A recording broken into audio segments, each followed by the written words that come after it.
미세먼지가 쫙 퍼졌다고 합니다. 그래서 공기가 맑게 되었습니다. 우리 안에 말씀의 피가, 성령의 피가 깊이 영접되어서 참 우리의 심령이 깨끗해지고 우리가 영적으로 살아있고 또 생명력이 넘치기를 간절히 원합니다. 네. 올해 초에 설문지를 가지고 신입생들을 초청하기로 했습니다. 그런데 그 중에 한 신입생이 말씀을 공부하고 싶다고 이렇게 해서 약속을 했습니다. 그 전날부터 그냥 기도하던 양하고 1대1 하게 됐구나 했는데 당일날 전화가 왔습니다. 오늘 사정이 있어서 모르겠다. 그래서 또 전화했는데 또 사정이 있어서 모르겠다. 그 다음에 전화했더니 이제 더 이상 받지 않았습니다. 한 신입생은 함께 만나서 식사를 하시게 했습니다. 식사를 하면서 자기의 형편을 진솔하게 얘기를 했습니다. 그래서 마음이 열렸나 보다. 그래가지고 기대를 했습니다. 그런데 그 다음에 전화를 할 때 아예 전화를 받지 않았습니다. 이런 일을 당하다 보니까 마음이 힘을 잃고 캠퍼스에 올라가는 것이 참 힘이 들었습니다. 그러나 예수님은 그렇지 않았습니다. 예수님은 고향에서 대접받았을 때 오히려 고향에서 안 받아들이니까 그 안 받은 사람을 놔두고 모든 촌에 두루다니면서 열심히 말씀을 가르치셨습니다. 또 자기뿐만 가르치는 게 아니라 12 제자들을 부르시고 그들을 세워서 막 동네로 쫙 보냈습니다. 그리고 그들이 이 제자들이 나가서 복음을 전파했을 때 놀라운 기적이 일어났습니다. 사람들의 파문이 온 동네, 여러 동네에서 일어났습니다. 그 중에 한 사람의 그 영향을 받은 사람은 헤로당이었습니다. 헤로당은 이 제자들의 그 소문을 듣고 이 세례 요한이 죽었다가 다시 살아난 것이 아닌가 이렇게 착각을 했습니다. 이것을 보면 세례 요한의 헤로당에게 영향을 준 것은 제자들뿐만 아니라 이 세례 요한이었음을 보게 됩니다. 오늘 본문을 통해서 그 당시에 그 사람들에게 영향을 주었던 그 제자들 또 세례 요한에 대해서 생각해 보고자 합니다. 또 우리가 이것을 깊이 생각하고 또 그들의 좋은 점을 배우고 따라가기를 간절히 원합니다. 첫째, 둘씩 보내시면 예수님은 12 제자를 부르시고 둘씩 짝을 지어서 보냈습니다. 왜 한 사람만 보내지 않고 둘씩 짝을 지어서 보냈을까요? 한 사람씩 보내면 더 많은 사람을 만날 수가 있는데 왜 예수님께서는 둘씩 보내셨을까요? 그것은 두 사람의 증인이 더 그 증거의 확실함을 더해주기 때문입니다. 율법에 보면 증인으로 세울 때 두 사람이나 세 사람을 세우라고 말씀하고 있습니다. 그래서 그 증거가 확실한 것을 보이도록 했습니다. 또한 둘씩 함께 나갈 때 서로 위로하고 또 서로 힘을 덧입게 되는 것입니다. 전도서는 말씀하고 있습니다. 두 사람이 한 사람보다 나음은 그들이 수고함으로 좋은 상을 얻을 것입니다. 혹시 그들이 넘어지면 하나가 그 동물을 붙들어 일으켜느니와 홀로 있어 넘어지고 붙들어 일으킬 자가 없는 자에게는 화가 있을지로다.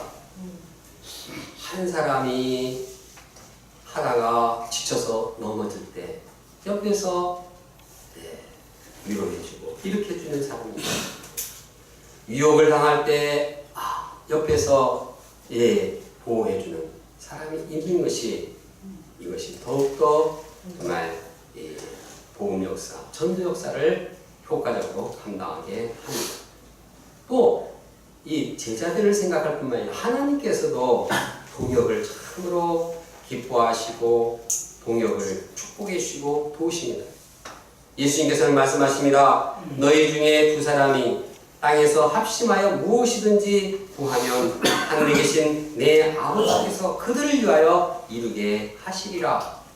하나님께서는 서로 제자들이 사랑하고 동역하고 서로 이렇게 세우시고 이러한 역사를 귀하게 여기시고 축복해 주시고 승리의 역사를 이루시는 분이십니다.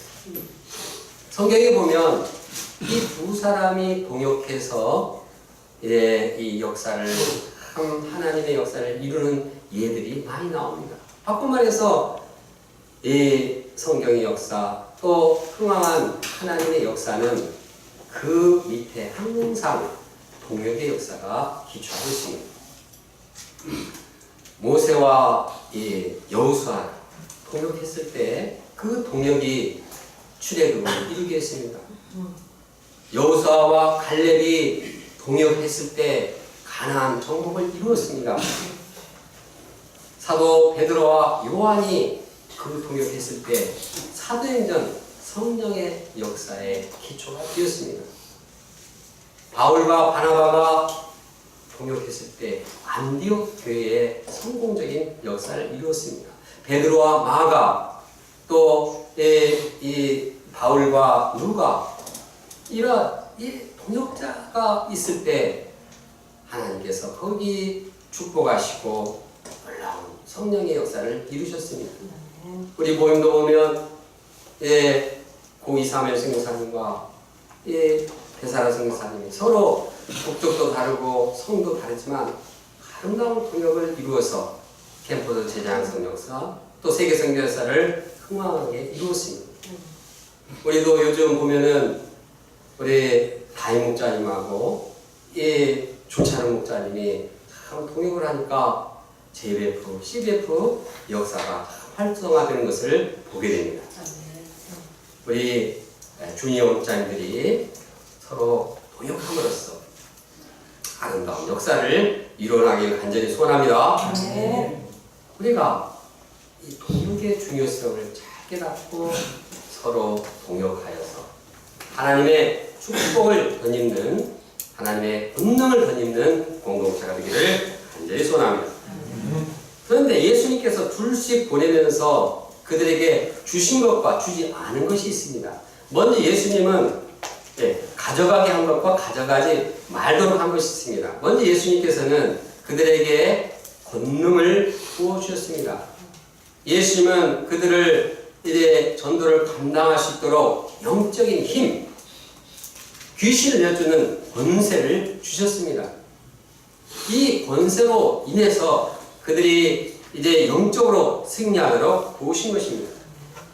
그래서 실제적으로 그들이 영적으로 어리지만 이 주님의 권능을 덧입었을 때 놀라운 일이 일어났습니다. 그들은 담대하게 회개하라 말씀을 전파했습니다. 그리고 귀신을 내어쫓고 많은 병자들을 다 고쳤습니다. 귀신의 힘, 그 막강한 힘도 제자들이 그냥 제자 초년생들이 봤을 때 그냥 벌벌 떨고 물렀었습니다. 아마 제자들은 자기들이 놀랐을 것입니다. 내가 이런 놀라운 역사를 행하다니. 예수님의 권능에 참 놀라움을 금치 못했을 것입니다. 이처럼 지금도 예수님은 영적으로 어린 자라 할지라도 전도를 나갈 때 영적인 권세를 주십니다. 신앙생활이 오래됐다고 해서 하나님께서 권능을 짬밥으로 주는 것이 아닙니다. 이론적으로 성경 지식을 많이 알았다고 해서 성령이 권능을 주신 것이 아닙니다. 하나님께서 기뻐하시는 일, 전도할 때 초년생이라도 영적으로 어린 자들 할지라도 권능을 주십니다. 우리 안석 형제님이 전도할 때 하나님께서는 권능을 주십니다. 우리 은혜 자매님도 이제 전도하려고 나가면 하나님께서 권능을 주실 것입니다. 우리가 이 전도 나갈 때, 다른 사람을 전도할 때 이 분명한 믿음을 가지고 나가길 원합니다. 내가 뭘 할 수 있겠습니까? 아무리 신앙생활 많이 했다 할지라도 경험으로, 지식으로 전도할 수 없습니다. 간절히 기도하고 주님께서 나에게 권능을 주셨음을 믿고 나갈 때 주님께서 역사하시고 권능을 부어주시는 것입니다. 우리가 전도할 때 권능을 덧입는 제자가 되는 것입니다. 우리는 권능을 덧입는 제자, 능력 있는 제자가 되기를 원합니다. 어떻게 하겠습니까? 전도해야겠습니다. 전도할 때 이렇게 주님께서는 권능을 주십니다. 그런데 문제는 이론적으로는 아는데 이 발걸음이 이 전도하고 나가지 못하는 것입니다. 왜 이렇게 우리는 이론적으로는 전도해야 된다, 1대1을 해야 된다 이렇게 말하지만 왜 권능을 덧입는 것이 참 좋고 해야 되는데 왜 못합니까? 그것은 권능을 덧입지 못하는 이 마음이 있기 때문입니다. 전도는 밥이라는 그 책자에 보니까 그 전도를 막는 이러한 전도를 못하게 하는 요소들을 말하고 있습니다. 그 중에 몇 가지를 인용하면 첫째로는 두려움입니다. 이 사람이 두려워하게 되는데 전도를 하면 뭔가 두려워하는데 이것은 사단이 뿌려놓은 가라지고 사단이 뿌려놓은 이 지뢰라고 표현하고 있습니다. 전도 나가면 뭔가 이 사단이 마음에 두려움을 심는다는 것입니다. 무서워, 두려워 이런 마음을 준다는 것입니다. 그러나 결코 이 두려워할 필요가 없습니다. 왜 그렇습니까? 주님께서는 이 귀신을 내어주는 권세를 주십니다. 두려워할 자는 전도자가 아니라 귀신인 것입니다. 우리가 전도가 나갈 때 벌벌 떠는 것이 귀신입니다. 우리가 두려워하지 말고 담대하게 강하게 마음을 주님의 주신 권능을 믿고 나아가야겠습니다. 또한 이 게으름이 전도를 못하게 합니다. 게으름은 영혼의 독가스와 같습니다. 그냥 게으름이 들어오면은 이 생명을 살려야 될 이 교회가 그냥 이 영혼의 잠이 들어가지고 그냥 퍼져 있습니다. 생명력이 없습니다. 게으름은 귀차니즘처럼 귀찮다. 전도만 못하게 하는 것이 아닙니다. 영적인 사명을 열심히 감당 못하게 하고 교육자를 열심히 살아가지 못하게 하고 참 게으름은 아주 참 영적인 역사의 원수인 것입니다. 대적입니다. 그러므로 우리가 생명을 살리기 위해서는 부전을 떨고 정말 생명을 살리기 위해서는 어찌하든지 참 열심을 내야 하는 것입니다. 가족과 이웃이 지옥으로 가는데 게을러가지고 그냥 잘 가라 이렇게 하는 것은 게으름의 일취하는 것입니다. 또 더러움이 전도를 막습니다. 더러워서 전도를 못한다는 것은 내 마음이 더러우면은 다른 사람에게 전도를 못한다는 것입니다. 전도는 깨끗하게 하기 위해서 그 심령을 거룩하게 하기 위해서 하는데 내가 속에서 더럽고 지저분하고 정욕적이고 화내고 막 신경질 내고 큰소리치고 막 이렇게 되면은 자신부터 해결을 못하기 때문에 전도가 되지 않습니다. 그래서 성령의 권능, 성령의 능력을 내 안에 받아들이지 못합니다. 그러므로 먼저 내 안에 더러움을 깨끗히 해야 합니다. 더러움을 깨끗히 할 때 막혔던 전도의 문이 활짝 열립니다. 내가 거룩해지면 내가 더러웠다가 이제 깨끗해진 그 모습을 보고 본 사람, 그래서 나갔던 사람들이 다시 돌아오게 되는 것입니다. 또 무관심과 무위생이 전도하지 못하게 합니다.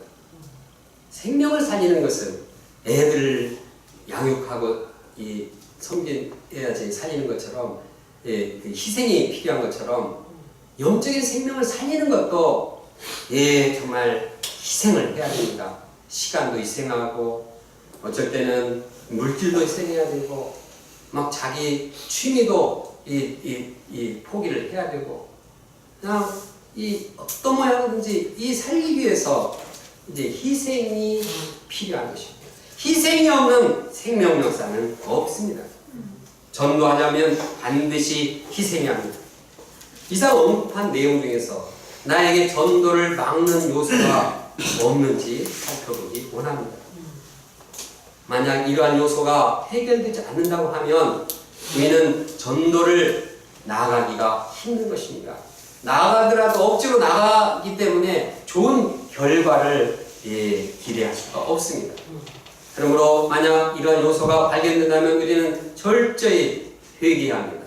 우리의 심령을 깨끗게 해야 합니다. 우리의 심령을 깨끗게 할 때 주님의 권능을 덧입게 됩니다. 그때 우리는 강하고 담대한 이러한 전도자가 되는 것입니다. 우리가 이처럼 전도하면서 주님의 권능을 덧입는 제자들이 되기를 간절히 원합니다. 네. 한편 제자들이 챙겨야 할 것은 여행을 할 때 이 지팡이와 신발입니다. 그것은 뭐 이 신발 신어야지 어디 돌아다니니까. 그러나 여기에서는 그 외에 뭐 돈도 가지지 말라고 했습니다. 양식이나 배낭, 뭐 이 전대 이 돈도 가지 말겠습니다. 두벌옷도 입지 말라고 했습니다. 물론 이것을 문자적으로 지금 적용하면 너무 무리입니다. 그래도 이제 교통비는 있어야 됩니다. 그냥 막 나가갖고는 참 쉽지가 않습니다. 우리가 문자적으로 적용하기보다는 이 말을 한 그 의도를 파악을 해야 합니다. 하나님께서 주님께서 이 말을 제시하신 것은 오직 하나님만 의지하고 다른 것을 의지하지 않고 물질을 의지하지 말고 사람을 의지하지 않게 한 것입니다. 하나님만 절대적으로 신뢰하고 하나님께서 도와주실 것을 믿고 집중해서 전도하라는 말씀입니다. 전도자는 하나님의 전적인 도우심을 바랄 때 거기에 주님이 주시는 능력을 덧입고 집중할 수 있게 되는 것입니다. 제2장 요한의 머리를 가져오라. 제자들이 전도했을 때 그 예수님의 이름이 드러나게 되었습니다. 제자들이 전도했는데 자기들 이름이 드러나지 않는 것은 아주 좋은 현상입니다. 어떻게 제자들이 나가서 전도를 했는데 자기들의 이름이 드러나지 않고 예수님의 이름이 드러나게 되었을까요? 곰곰이 살펴보면 먼저 제자들의 모든 전도 역사는 예수님의 하는 일과 동일한 것이었습니다. 예수님도 회개하라 전파했고 제자들도 회개하라고 전파했습니다. 또한 예수님이 귀신을 내어 쫓은 것처럼 제자들도 귀신을 내어 쫓았습니다. 예수님이 병을 고친 것처럼 제자들도 병을 고쳤습니다. 예수님이 하신 일을 했기 때문에 그 제자를 통해서 저들이 예수님의 제자구나, 저들이 예수님의 권능을 덧입은 사람들이구나, 예수님의 이름이 증거가 된 것입니다. 또 예수님을 의지하고 제자들이 큰 병을 고칠 때 주여 예수님의 이름으로 이제 기도하오니 도와주십시오. 예수님을 의지하고 예수님의 권능을 덧입었기 때문에 주위의 사람들도 그 권능이 예수님부터 오는 거구나 깨닫게 되고 예수님을 영접하게 되었습니다. 또 예수님을 이제 겸손하게 어쩌한지 사실 제자들은 그 당시에 뭐 경력도 없고 지식도 별로 없었습니다. 그러니 그냥 겸손하게 예수님만 전할 수밖에 없었습니다. 오히려 그것이 예수님의 이름을 드러나게 한 것입니다. 우리가 인간적인 능력이 많고 경력이 많다고 해서 예수님의 이름이 드러나는 것이 아니라 두렵고 떨리고 나는 못한다. 예수님만이 나의 권능이고 힘을 주시는 분이다. 증거할 때 거기에 예수님의 이름이 드러나는 것입니다. 그러면 제자들의 전도로 인해서 어떤 반응이 나타났습니까? 가장 먼저 헤롯이 제자들의 활동에 대해서 민감한 반응을 보였습니다. 헤롯이 예수님의 이름을 들었을 때, 이 마음에 내가 죽인 그 세례 요한이 다시 살아난 것으로 이 착각을 하고 있습니다. 세례 요한이 죽은 자 가운데서 살아났더라. 그러므로 이런 능력이 그 속에서 일어나느니라. 이 헤롯의 반응을 보면 제자들의 영향력이 얼마나 컸는지를 보게 되는 것입니다. 제자들이 정말 기적을 일으키고 사람들에게 이제 이 소문이 퍼져서 헤롯에까지 미친 것입니다. 그런데 헤롯은 그 제자들의 영향을 받았을 뿐만 아니라 그 전에 세례 요한에게 받았던 이 영향력이 되살아나는 것입니다. 다시 말해서 자기가 목배인 그 세례 요한이 다시 살아났구나. 이 세례 요한 그 사람이 그냥 가만히 있지 않는구나. 이걸 보면 얼마나 세례 요한이 영향력이 컸는지를 보여주고 있습니다. 그래서 헤롯은 이 말을 듣고 내가 목뺀 요한이 다시 살아났다. 그냥 요한이 무섭긴 무섭나 봅니다. 그냥 그래서 막 요한이 다 부활 신앙이 있는지 하여튼 요한이 다시 살아서 나를 괴롭히고 죽이지 않을까. 이 두려우면서 양심의 가책을 받고 시달렸습니다. 그런데 본문에서 보면 어떻게 요한이 목배였는가를 자세하게 설명하고 있습니다. 다른 복음서에는 그렇게 길지 않은데 마가복음은 이 세례 요한이 어떻게 죽게 되었는가를 상세하게 설명하고 있습니다. 거기에도 이유가 있을 것입니다. 본문을 생각해보면서 이를 찾아보기 원합니다. 원래 헤롯은 자기 아내가 있었습니다. 버젓이 아내가 있는데 이 자기 동생 이 빌립의 아내를 또 이제 정욕에 빠져서 아내를 취했습니다. 그러니 그 아내가 그냥 자기 나라로 도망가 버렸습니다. 이것은 율법에 금지된 죄악이었습니다. 그래서 세례 요한이 이러한 죄악을 헤롯에게 분명하게 지적했습니다. 동생의 아내를 취하는 것이 옳지 않다. 아주 그 불의와 음란의 죄를 회개하도록 촉구했습니다. 이 말을 들은 헤롯은 그래도 뭔가 듣는 사람입니다. 근데 이 옆에 있는 그 새 아내 헤로디아의 눈치를 보지 않을 수가 없었습니다. 헤로디아 눈치를 보니까 막 헤로디아가 막 분노를 하고 막 세례 요한을 죽일 기색이었어요. 근데 차마 죽이지는 못했습니다. 왜냐하면은 헤롯이 볼 때 그 사람은 의인이고 그래도 그 사람은 참 옳은 말을 하는 사람이다 이 생각이기 때문에 죽이지 못하고 감옥으로 쳐 넣었습니다. 그러나 이제 헤로디아는 달랐습니다. 헤로디아는 이 말을 듣고 마음에 전혀 양심의 가책도 안 받고 아니 감히 왕에게 도전해? 저런 놈을 가만히 둘 수 없다. 죽여야겠다. 그냥 원수로 생각하고 막 죽일 것만 골똘하게 생각했습니다. 그러나 또 이 헤로디아도 요한을 죽이지 못한 것은 이 헤롯이 또 감싸고 보호하고 있기 때문에 죽이지 못한 것입니다.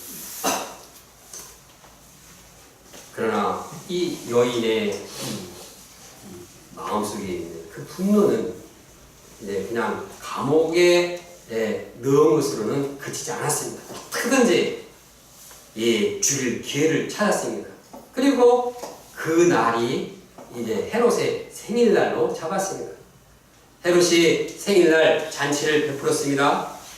그리고 이제 헤로디아는 자기 딸을 시켜가지고 그 어린 딸을 춤을 추게 했습니다.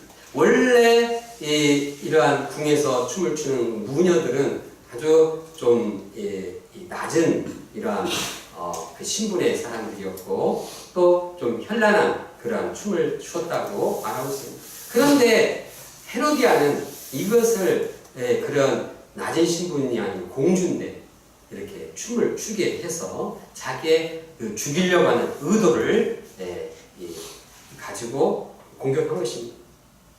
그래서 춤을 춰가지고 헤롯의 이 넋을 빼놓았습니다. 그리고 왕의 허세를 부추겨서 신하들 앞에서 헛맹세를 하게 한 것입니다. 헤롯은 헤로디아의 이 딸의 춤을 보고서 허풍을 떨었습니다. 네가 원하는 것을 내게 구하라. 내가 주리라. 무엇이든지 네가 내게 구하면 내 나라의 절반이라도 주리라. 이건 자기 나라 아닙니다. 이 로마의 속국이고 힘이 있으면 헤롯의 나라 아닙니다. 그런데 자기가 줄 것처럼 이렇게 허풍을 떨어놨습니다. 그리고 무엇든지 막 구하기만 하면 내가 다 주겠다고 이렇게 맹세를 했습니다. 많은 사람 앞에서 그렇게 했습니다. 이 말들은 헤로디아의 딸은 이 살로메는 자기 어머니한테 갔습니다. 이 헤롯 왕이 이런 말을 했는데 내가 무엇을 구하리까? 그러니까 그냥 헤로디아는 그 질문을 기다렸던 듯이 요한의 목을 가져오라.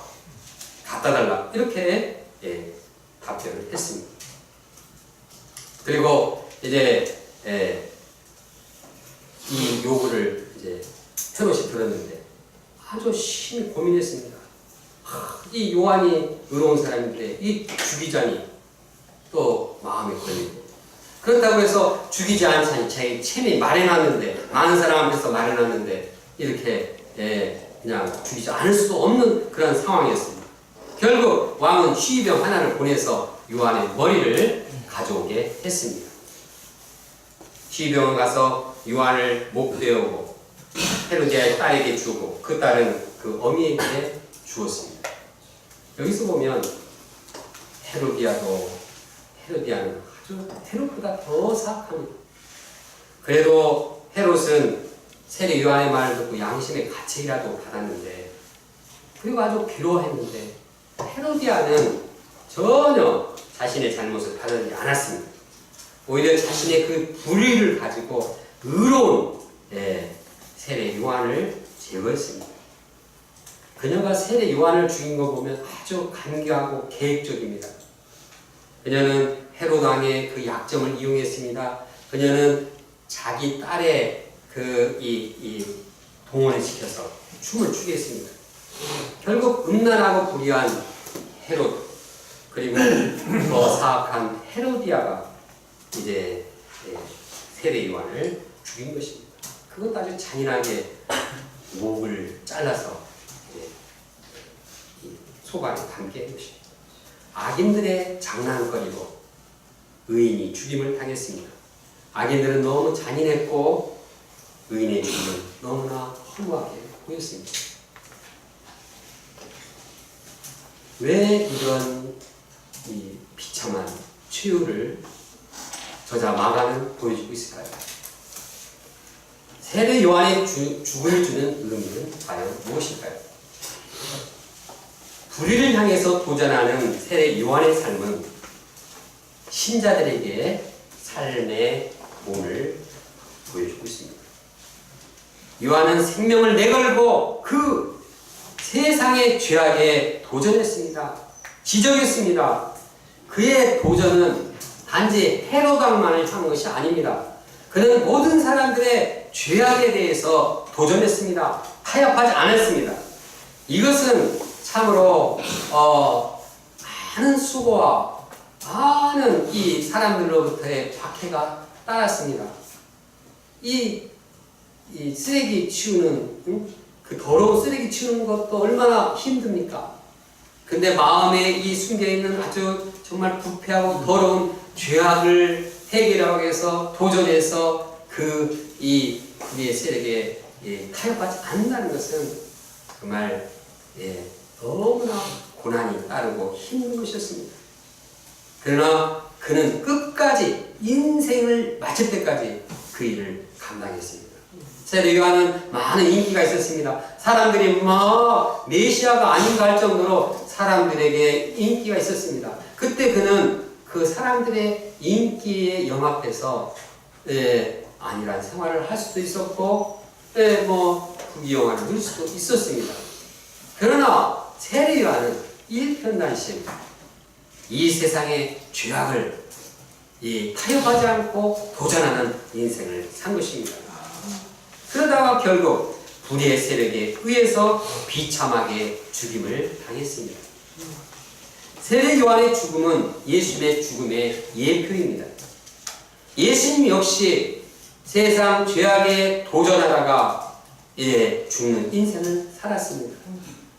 종교 지도자들은 예수님을 볼 때 예수님의 참 이 말씀이 더 선포되고 예수님의 기적이 더 흥황하게 이루어졌을 때 종교 지도자는 더 죽이려고 아주 그냥 음모를 꾸미고 필요하면 헤롯 왕을 동원하고 필요하면 이 로마 총독도 동원해서 이방 이 정치가 다 동원해서 이 불의의 세력들이 예수님의 이 죄 없으신 예수님을 죽이고자 했습니다. 결국 예수님은 비참하게 사형수의 몸으로 죽게 되셨습니다. 이러한 예수님의 고난과 죽음의 길을 미리 앞서서 세례 요한이 감당한 것입니다. 그것뿐이 아니라 이 세례 요한의 고난과 죽음은 예수님의 제자들의 앞으로의 방향에 대해서 제시해주고 있습니다. 예수님의 제자들 역시 복음을 전파하다가 많은 박해와 어려움과 고난 가운데서 살아야 했습니다. 사도들의 말씀을 전할 때 그들의 죄악에 도전했습니다.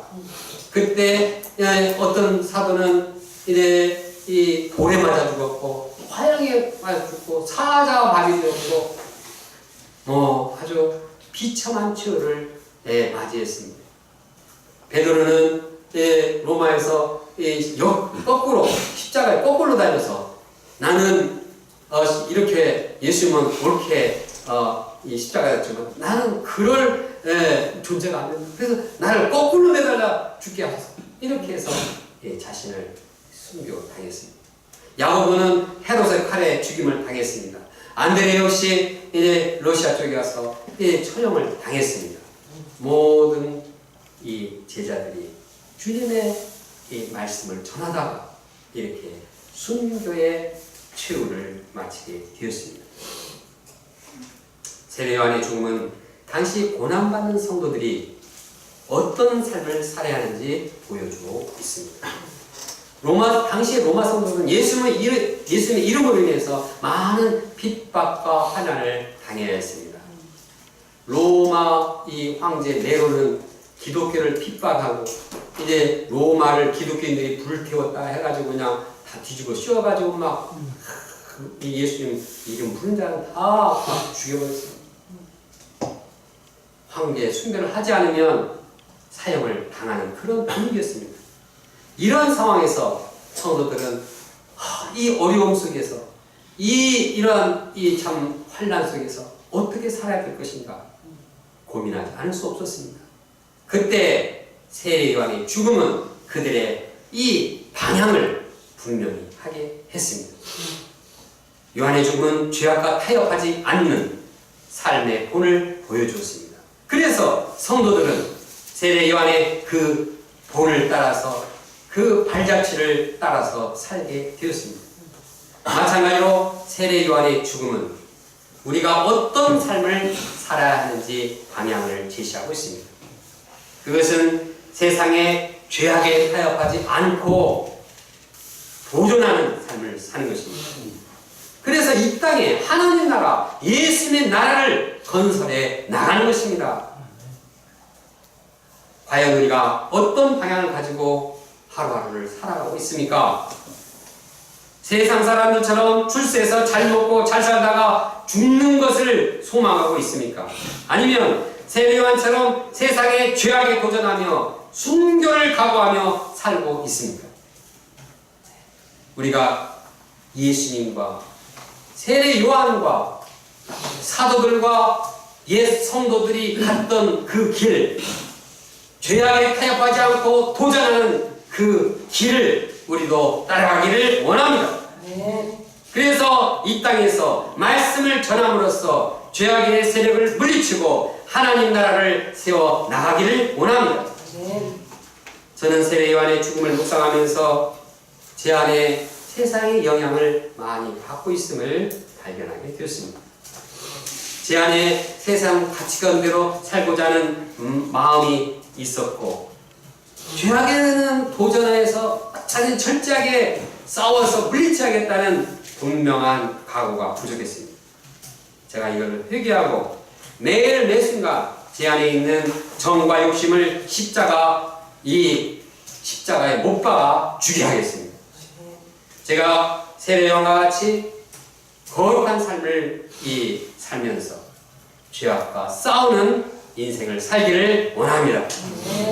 우리 대학로 공동체 세례 요한의 죽음의 길, 예수님의 죽음의 길을 따라서 이 땅에서 뭔가 잘 되기보다도 이 땅의 불의와 도전하고 죄악에 도전하며 하나님 나라를 이뤄가는 주님의 일꾼들이 되기를 원합니다.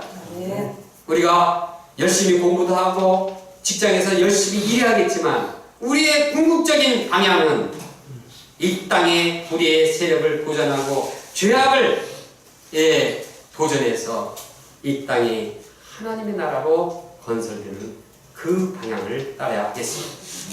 본문을 정리합니다. 예수님은 고향에서 배찍을 받으셨을 때 두루 다니면서 복음을 가르치셨습니다.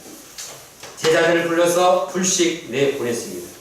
제자들은 권능을 받아서 회개의 메시지를 전했고 귀신을 쫓아냈고 병자들을 고치셨습니다. 우리도 주님의 권능을 덧입어서 불신의 세대에 도전함으로써 복음을 전파해야 하겠습니다. 세례 요한과 같이 목숨을 부리하지 않고 세상의 죄악에 도전하기를 간절히 원합니다. 다같이 7절 말씀을 읽겠습니다. 시작. 12제자를 부르사 둘씩 보내시며 어려운 귀신을 제하는 권능을 주시고. 다시 큰 목소리로 한마음 한뜻으로 다시 읽어보겠습니다. 시작. 12제자를 부르사 둘씩 보내시며 어려운 귀신을 제하는 권능을 주시고. 권능을 받고자 하는 소원이 부족한 것 같습니다. 다시 한번 읽어보겠습니다. 큰 소리로 이 권능을 주신다. 이것을 마음에 확신하면서 다시 한번 읽어보겠습니다. 시작. 12제자를 부르사 둘씩 보내시며 어려운 귀신을 제하는 권능을 주시고. 기도하겠습니다. 감사하신 하나님